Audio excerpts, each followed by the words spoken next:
Olá, seja bem-vindo à Culturaria da Rê. Hoje a gente vai falar de uma das grandes obras-primas de Shakespeare, que é a tragédia Rei Lear. Muito se falou dessa obra, sobre o assunto dela, do que ela se trata e o que será que Shakespeare quis passar com ela.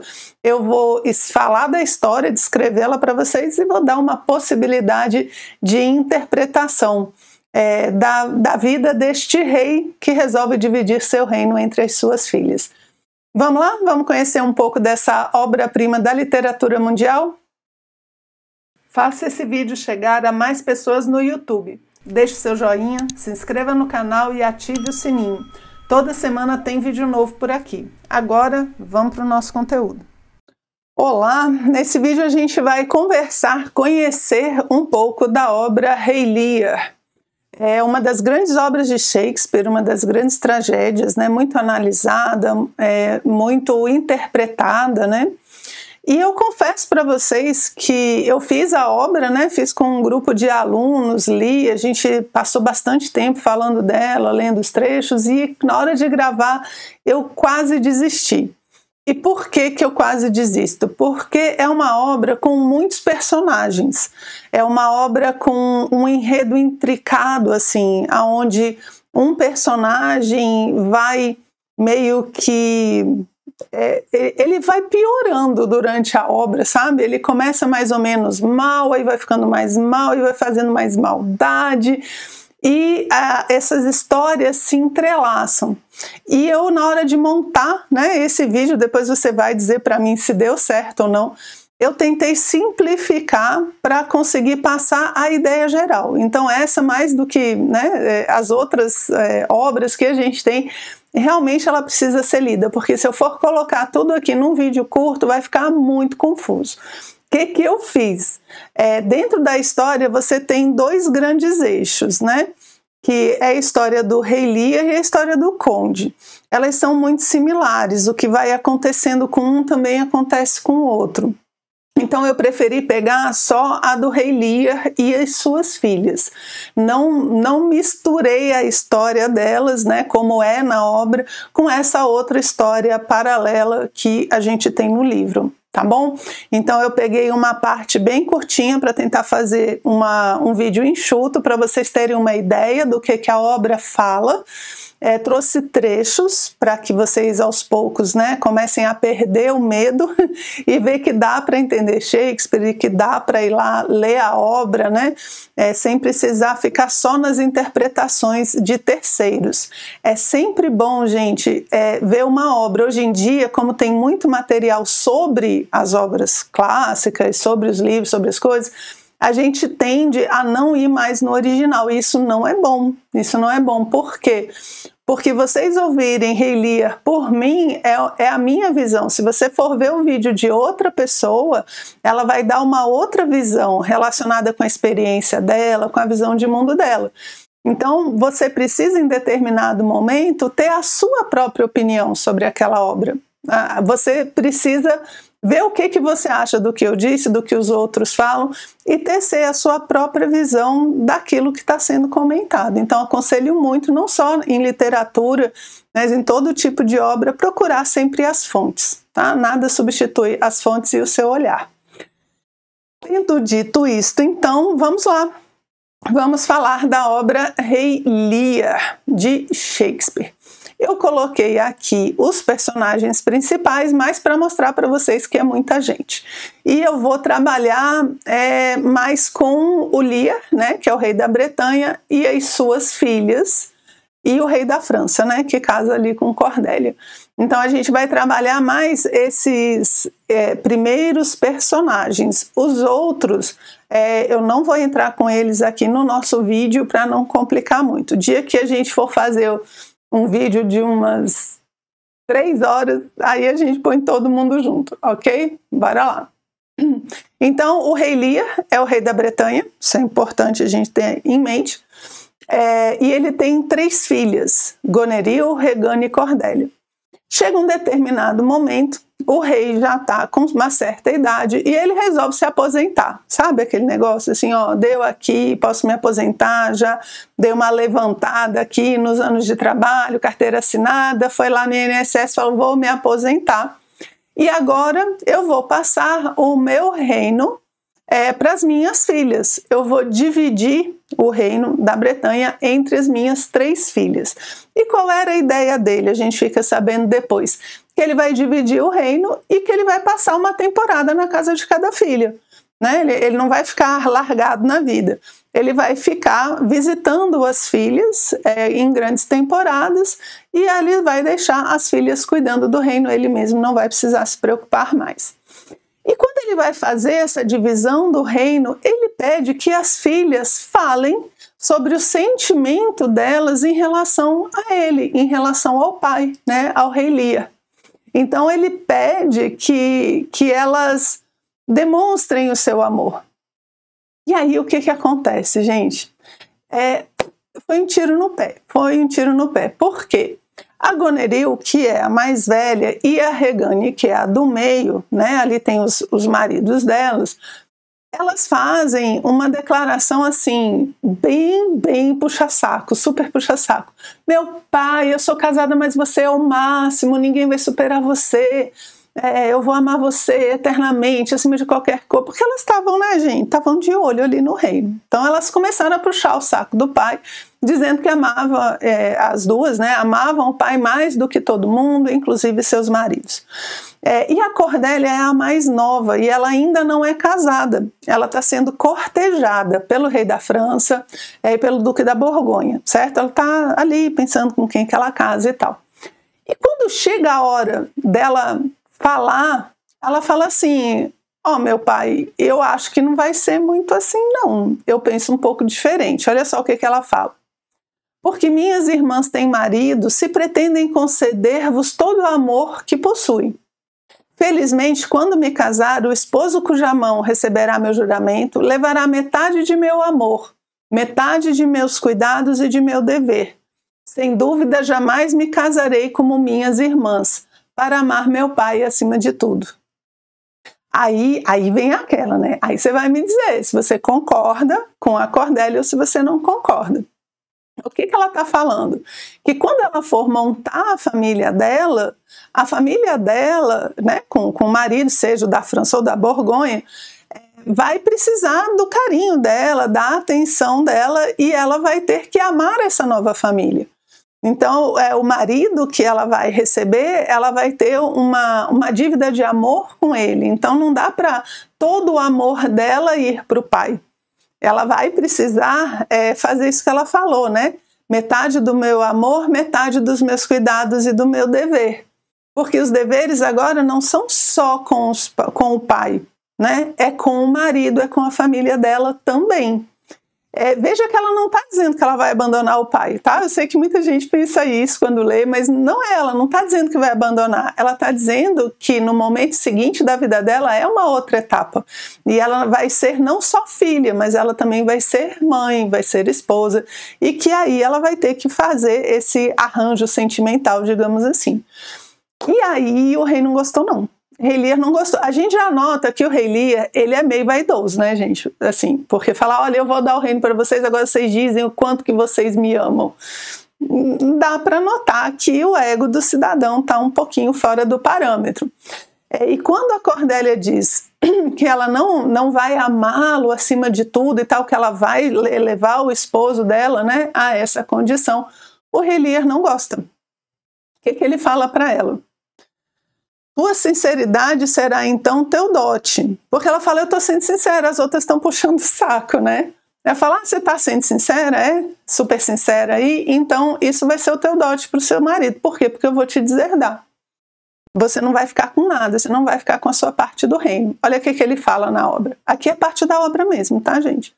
Tua sinceridade será então teu dote, pois pelo sagrado resplendor do sol, pelos mistérios de Hécate da noite, pela influência dos globos que nos fazem viver e deixar a identidade de sangue, e doravante eu te considero para sempre estranha ao meu coração e a mim. Gente, Hecate é a bruxa lá do submundo, ela aparece lá em Macbeth, né? Lá em Macbeth ela aparece também. Então o que ele está fazendo? Ele está deserdando ela. Está falando, olha, você foi sincera, então não vou te dar nada, né? Quem quiser ficar com você sem dote, que fique, porque agora você é estranha a mim. E é interessante porque ela está sendo cortejada por dois, né? Pelo rei da França e pelo duque da Borgonha. E o que acontece? O da Borgonha, gente, ele fala, ó, Cordélia, você é legal e tal, o problema não é você, tem problema sou eu, né? Assim, do tipo, olha, você sem dote não vai rolar não. E por outro lado, o rei da França é o contrário. O rei da França casa com Cordélia. Olha só o que ele fala, né? Belíssima Cordélia, tão rica na pobreza, tão rara no abandono e tão amada no desprezo. Ai, meu Deus, que facada, né? Ela tá pobre, abandonada e desprezada. Aí ele fala, mas eu vou casar com você, então você vai ser rica na pobreza, rara no abandono, no sentido de valorizada, né? E amada no desprezo. De vós e de vossas virtudes aqui me apodero, como é estranho que com desprezo glacial que sentem por ela, meu amor se inflame até o ardente respeito. Vossa filha sem dote, rei, entregue a minha sorte, de nós, de nossos súditos, de nossa bela França, é rainha. Então ela agora é rainha da França, né? Ou seja, ela se deu bem.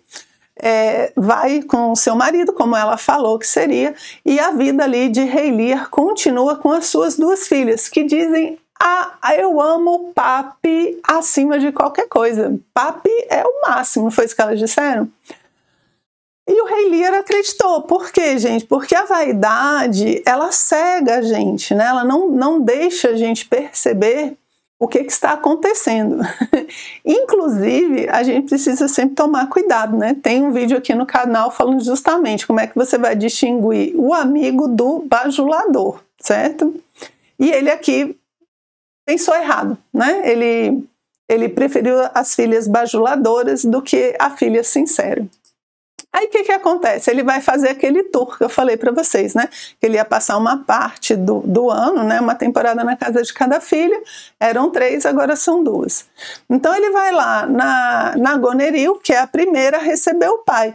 E qual não é a surpresa dele quando ele é totalmente desprezado pela Goneril? Olha, mas tem várias falas assim que dá vontade de bater nessa mulher. Bater. Olha só, eu peguei só uma partezinha aqui para vocês terem noção, né? Ela falando do pai para o marido. Dia e noite ele me afronta. A toda hora pratica uma outra insolência grosseira que traz a discórdia para nosso meio. Não posso mais suportar.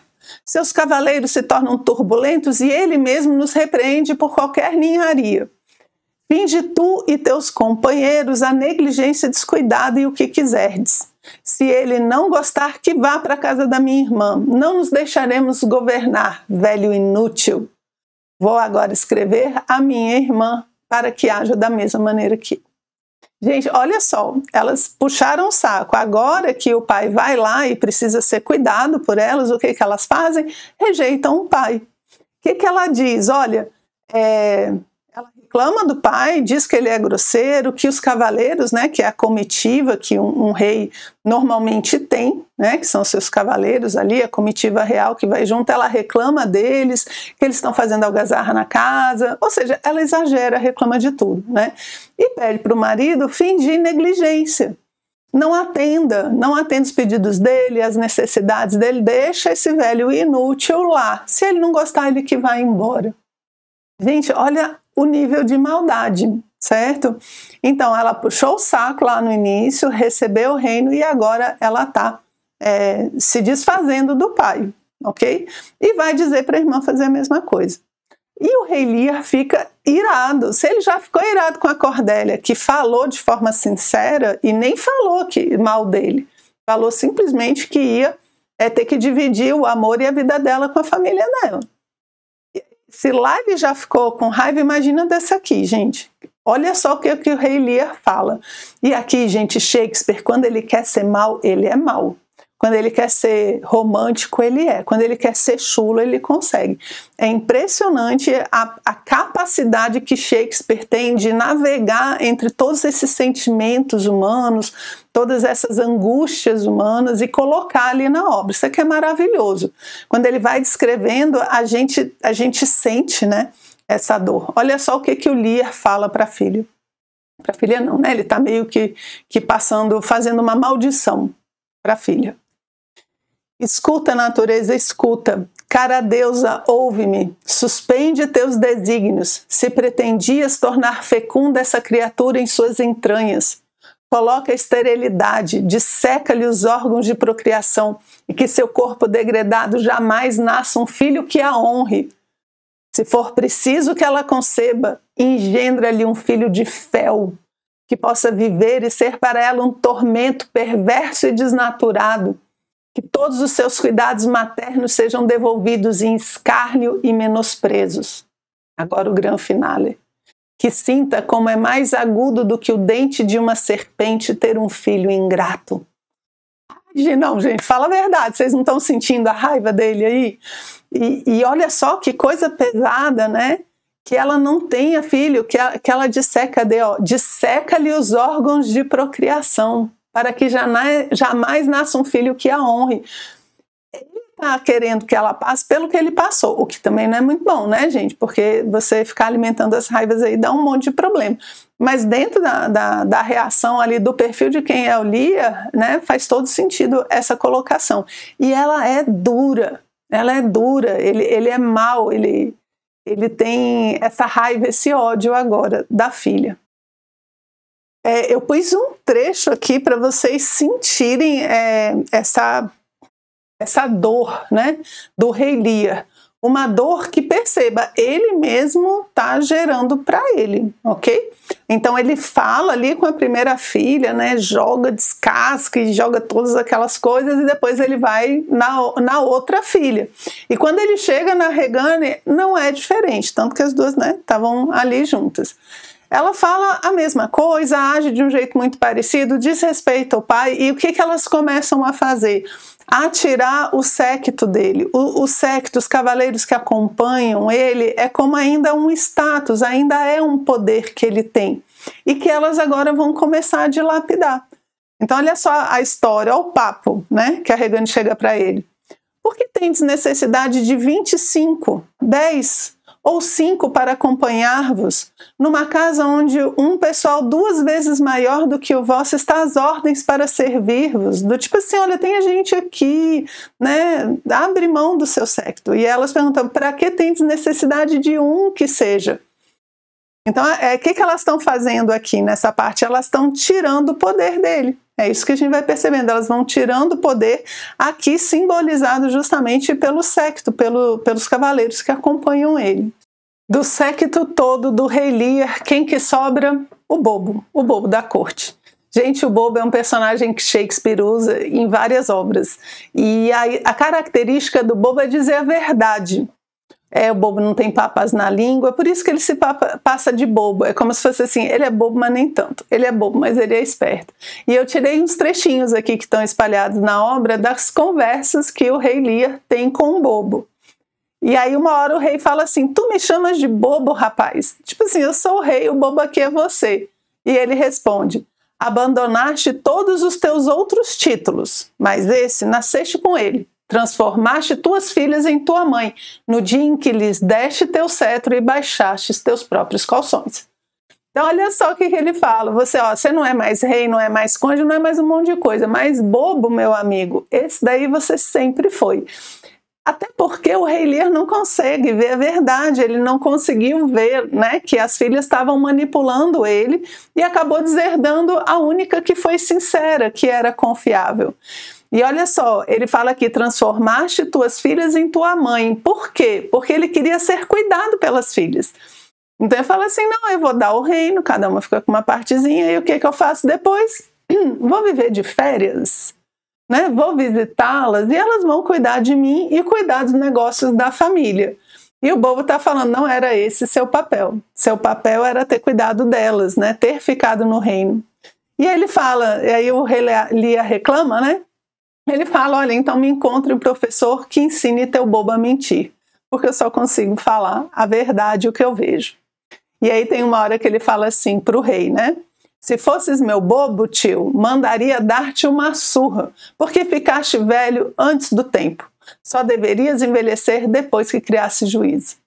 Então, ele está falando o quê? Você não amadureceu, chegou no fim da vida, olha a besteira que fez, né? Essa divisão dos reinos, que não tem nada a ver, que deu tudo errado. Por quê? Porque você não criou juízo. É como quem diz, você tem idade, mas não tem sabedoria. E aqui é interessante porque a gente associa muito, né, a idade à sabedoria.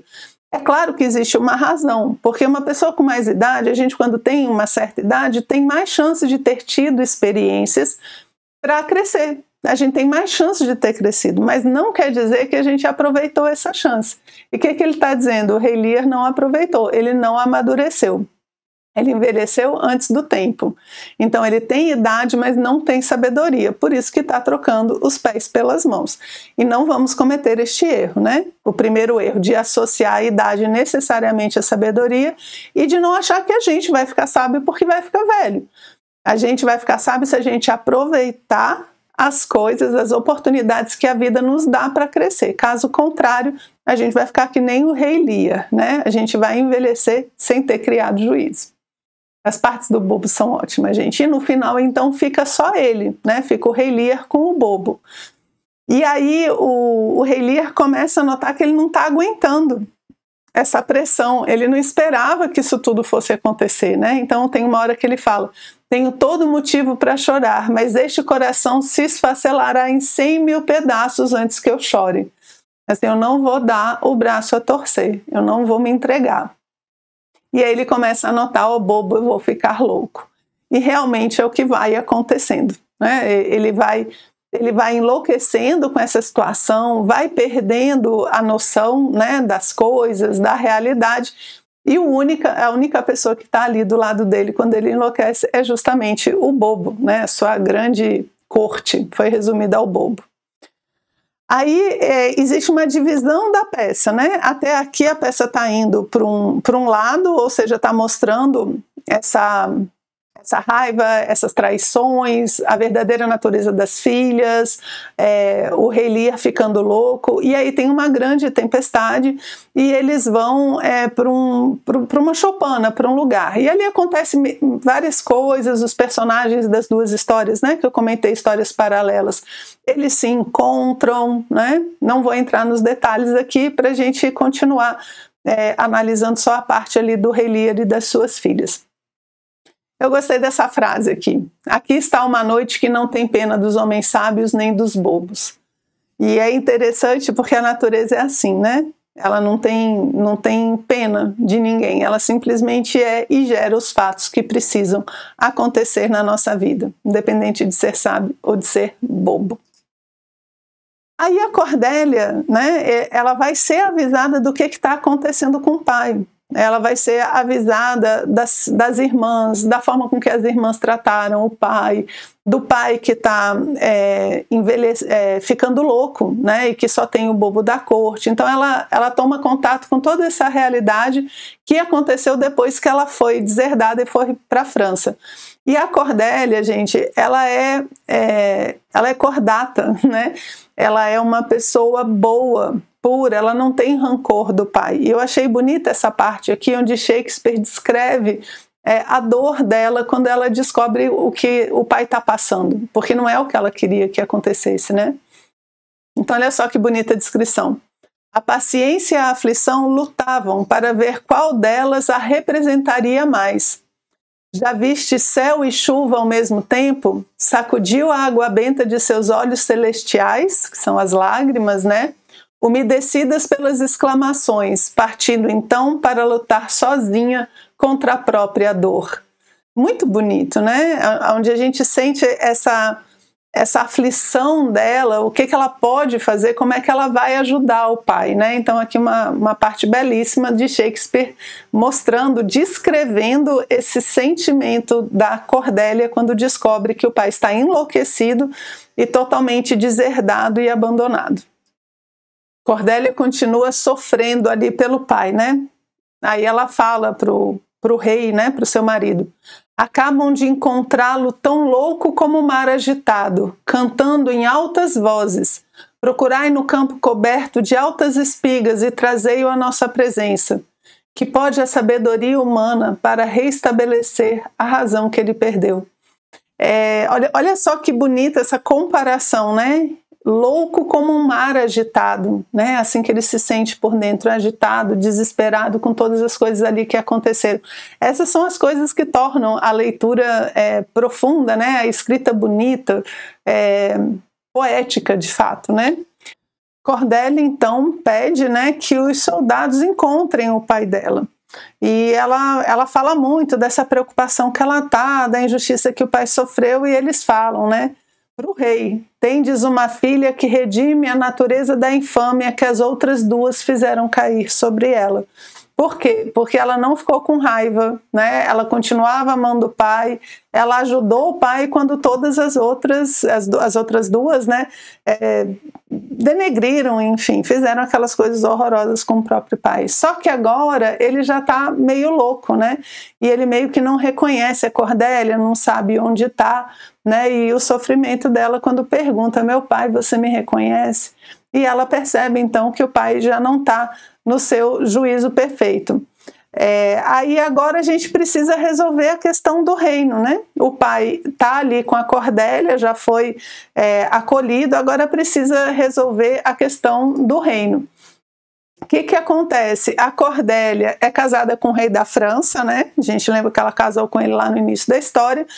E aí eles montam, né, junto com outros personagens, eles montam um exército da Cordélia e os aliados franceses para recuperar o reino, agora para ela e para o rei, né? Por quê? Porque as irmãs colocaram um personagem usurpador, né? Um mau caráter, ele que agora está no trono, no lugar do rei. E a gente sabe que dentro dos mitos, o usurpador do reino precisa ser retirado. A gente tem várias histórias com isso. Hamlet mesmo é uma história com esse enredo. Quando a gente vê o Bhagavad Gita no Oriente, também tem esse enredo, que é o quê? O reino não pode ter uma pessoa má, alguém que roubou o trono, que chegou lá por meios escusos, porque o rei representa a justiça, o rei representa o espírito na matéria. Se você tem um usurpador, jamais o reino vai se estabelecer com harmonia. Então ele precisa ser retirado. E aqui a gente começa essa história. Percebe que agora a história está tomando outro rumo, né?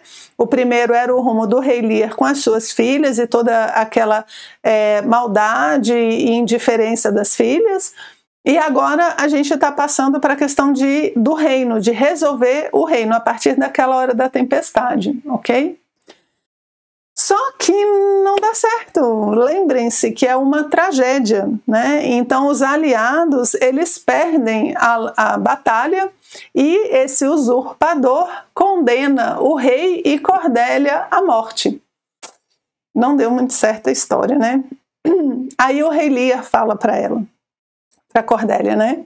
Vamos para a prisão sozinhos, nós dois juntos, cantaremos como passarinhos na gaiola. Quando me pedires tua bênção, eu me ajoelharei e te pedirei perdão. Assim viveremos orando, cantando, contando velhas histórias, rindo para as borboletas douradas, escutando pobres diabos falarem sobre as novidades da corte e debateremos com eles quem perde e quem ganha. Gente, o rei está totalmente louco. Ele não entendeu que ele foi condenado à morte, né? Ele está achando que ele vai para a prisão só e vai ficar ali com a Cordélia, né? Ter essa oportunidade de retomar o relacionamento com a filha. Mas não é bem isso, porque a gente está indo para o fim da nossa tragédia. Aqui, gente, é porque eu estou contando só uma parte da história, né? Mas do outro lado da história já morreu uns 5 aí. Não, brincadeira, só uns 3. Morreu uns 3 do outro lado, né? Porque o que acontece? Nas tragédias, você vai vendo os personagens saindo da história. No final, você tem essa grande número de pessoas que vão morrendo, que é o que caracteriza justamente a obra como uma tragédia, né? Ocorre uma reviravolta e o usurpador, né, esse que eu falei para vocês, que condenou eles à morte, é morto. E aí eles tentam, né? Diz, nossa, agora a gente pode salvar Cordélia e o rei. Vamos correndo para a prisão. Só que para Cordélia já era tarde. Cordélia já tinha sido enforcada. E quando eles chegam, né, perto da prisão, o rei Lear entra com o corpo de Cordélia nos braços. E aí a loucura se estabelece e ele não consegue mais viver, porque ele tinha perdido a sua parte pura. Cordélia é essa parte sublime do rei Lear. E sem ela não é possível viver. Uma pessoa só de rancor, né? Só de raiva, só de ódio, como o que ele também foi alimentando ali pelas filhas, sem essa pureza de Cordélia para limpar ele, não é possível mais viver. E aí o rei Lear então morre de desgosto, né? Ele morre logo depois de Cordélia. E os personagens que ficam, então, vão ser responsáveis por reconstruir o reino, uma vez que o usurpador foi morto, e eles agora podem colocar um dos personagens que é fiel e bom no reino, né, como rei, pegar o trono. E assim é que, que a gente fecha a história de rei Lear. E as interpretações, já falei de algumas aqui, à medida que a gente foi conversando, são diversas, né? A gente tem a história de um rei que é orgulhoso, que quer ser paparicado, de filhas que paparicam, e das que são sinceras e são jogadas de lado, né? E no caso da Cordélia, ela era a única de fato sensata, só que o rei orgulhoso não percebe. Ele é maltratado pelas filhas, humilhado pelas filhas, perde todo o seu séquito e só tem como espelho dele mesmo o bobo da corte. E nesse ponto ele perde o juízo, né? A pressão interna, digamos assim, dos erros que ele cometeu, da falta de visão dele, faz com que não seja mais possível ter lucidez. Tem uma hora da obra que ele fala muito dos astros, do destino, do que o destino reserva, e é como se ele não estivesse aguentando, né, ver as consequências dos próprios erros e o que o destino trouxe para ele. Depois Cordélia, ela mostra que a postura dela era certa pelo fato dela honrar a sua família, ela também pode honrar o próprio pai. Então ela não abandona o pai de forma alguma. Pelo contrário, né? Ela tenta harmonizar, pede para trazer o pai, para cuidar dele. Só que a sorte não está do lado de Cordélia e ela acaba falecendo, e logo depois o rei. Tem muita gente que vê Rei Lear como uma obra sobre a velhice, né? Sobre o passar da idade, como a vida é injusta com a pessoa. Não gosto muito dessa interpretação, particularmente gosto muito de ver essa obra mais como a consequência que a gente tem por não conseguir distinguir um bom coração, né? E muito daquilo que o Bobo falou, de não querer segurar a responsabilidade do reino até o fim da vida, você querer se desfazer das próprias responsabilidades. Isso não é bom. A gente tem que assumir as próprias responsabilidades até o fim, né? Porque isso faz com que exista harmonia e exista equilíbrio, e ele não quer. E por orgulho ele não consegue ver quem é que tem um bom coração, e isso traz muitas consequências negativas. Gente, então isso, tá aqui o nosso Rei Lear. Comentei no início do vídeo, né, que eu achava um vídeo difícil, espero que a história tenha ficado legal, e eu tive que fazer um monte de corte, porque, gente, um dia eu conto para vocês a quantidade de problema que deu na gravação desse vídeo. Foi vizinho com aspirador de pó, foi porteiro, foi campainha, a gente foi de tudo. Um dia eu vou ter um estúdio ainda. Mas por hoje é só, então eu espero vocês no nosso próximo encontro.